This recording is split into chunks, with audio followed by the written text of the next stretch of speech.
In preparation for pregnancy, I weaned myself on all of my prescription drugs. Now, prescription drugs are not a bad thing. They sustain life. They make life less painful depending on the circumstances, but I am so thankful to be off prescription drugs. I don't know if I will be later in life, but I feel absolutely wonderful right now. So in my circumstance, I didn't actually need them. I just assumed I did because people told me I did. I have been on birth control, Nortriptyline, Advair, Singulair, Albuterol, Ambien, like off and on for about 6 or 7 years, which is insane. I had a prescription of Xanax just because I was really anxious about work, and my doctor said, oh, here's some Xanax. And I was like, this is awesome. Didn't really think about like the effects on my health. And like Zyrtec and Advil and all that stuff. My asthma medications, my Singulair, Advair, and Albuterol are things that I never thought I could ever get off of. I've been on these since my early teens, and I knew that they posed risks during pregnancy, but I knew that I'd have to breathe so that baby could breathe.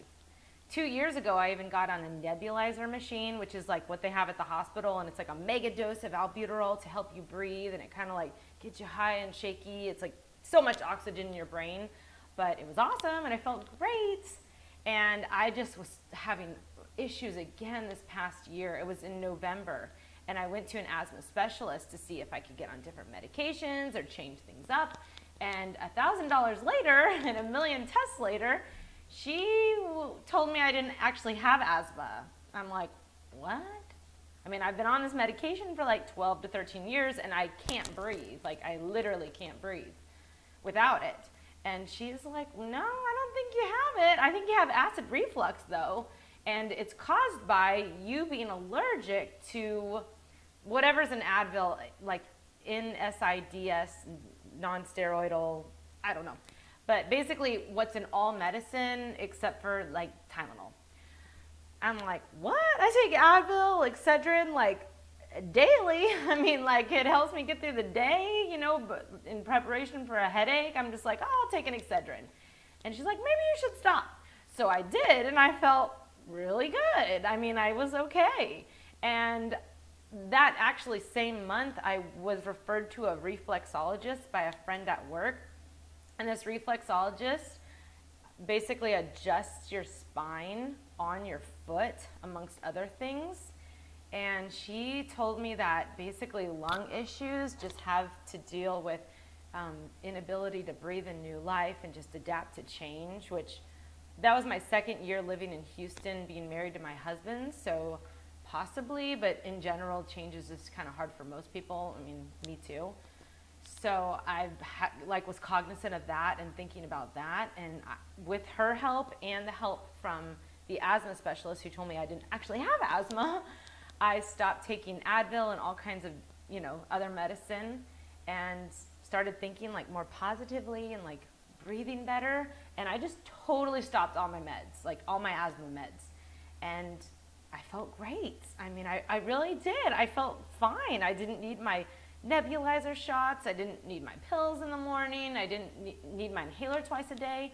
Nortriptyline is another medication that I assumed I would not be able to get off before pregnancy. Nortriptyline is what my doctor at the time had described as a 1950s antidepressant. It was my second year of teaching, and I could already feel the tension coming up through my neck and squeezing my head and giving me headaches, and it was just unbearable. I had spent my whole first year with headaches every single afternoon. And so I told him, is there anything you can do? Like, this is happening. And he's like, oh, here's some Nortriptyline. It'll make you feel great. And I was like, great, thank you. So I took it the next day, and he was right. I felt great. I mean, I didn't have headaches that entire year, so I decided to keep on taking it, partly because it made me feel great, and partly because on the off chance that I forgot to fill up my prescription for the next day when I was out, my head was like a cage, like being squeezed. I mean, and my whole body was just in pain, and my mood was bad. Like, I was just angry, and I mean, I really needed it. Like, I mean, I legitimately needed it. I felt horrible. I was like, I'm never gonna get off this medicine because I don't know how I would. Like, it was so painful. But the exact day that I stopped taking my asthma medication, I don't even know why, I just stopped taking the Nortriptyline. My experience with my reflexologist, it was just that one time, even though I go regularly now, made me realize that my emotions are so related to my physical health that I was like, I think I can do this. And I did. I just stayed positive and I thought positively, and I was like, I'm not going to get a headache, and just kept those affirmations up, and I didn't, which was awesome. Even though the reflexologist just brought so much to my life and was awesome, I know that it was God.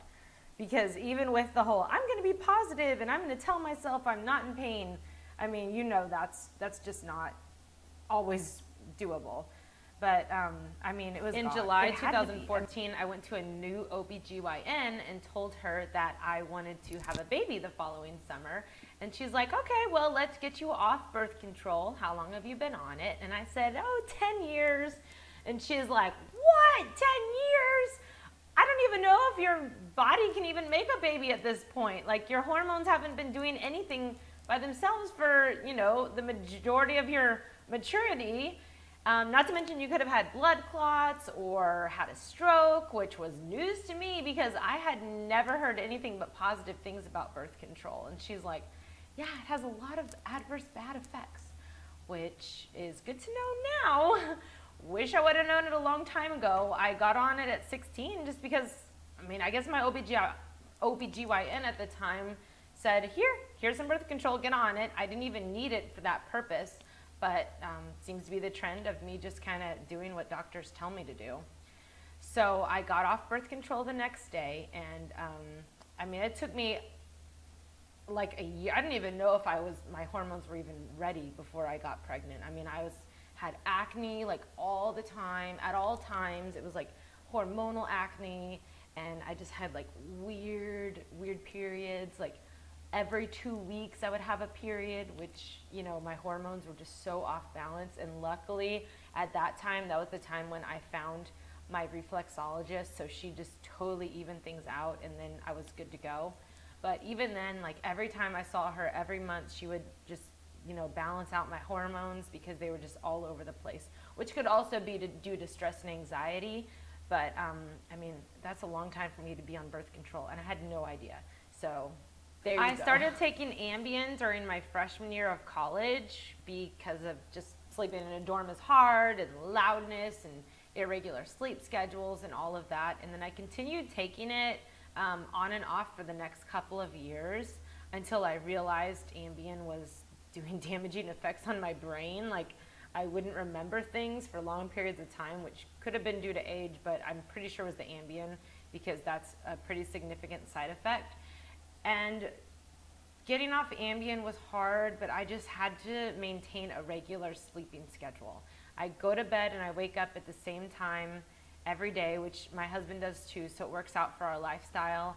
I turn off electronics an hour before I go to bed. I don't stare at my phone or anything like that when I'm actually laying in bed. All I do is sleep there. That's it. And that has really, really helped me, although I know a lot of people struggle with sleeping. So I mean, that kind of stuff doesn't work for everyone, but it does for me at this stage in my life. So I'm really thankful for that. Okay, so that's kind of how I wean myself off all prescription meds. I know that you might be thinking, okay, well, she's just lucky, but I mean, guys, I was addicted to this stuff. Like, people who know me, like, called me like the pharmacy. Like, I just always had like pills everywhere, and I'm just so thankful to be done with that now. I really didn't think I could do it, but God was with me through everything. My help comes from the Lord, the maker of heaven and earth. I truly believe that, because I could not have done this myself. I needed help, and I'm so happy. Caffeine is another drug that I had to wean myself off of, but I'm gonna talk about that in my nutrition before pregnancy video. All right, guys, thanks so much for watching, and if you're struggling with a prescription drug or thinking about dropping anything, you can do it. If I can do it, you can do it. Thanks for watching. Bye.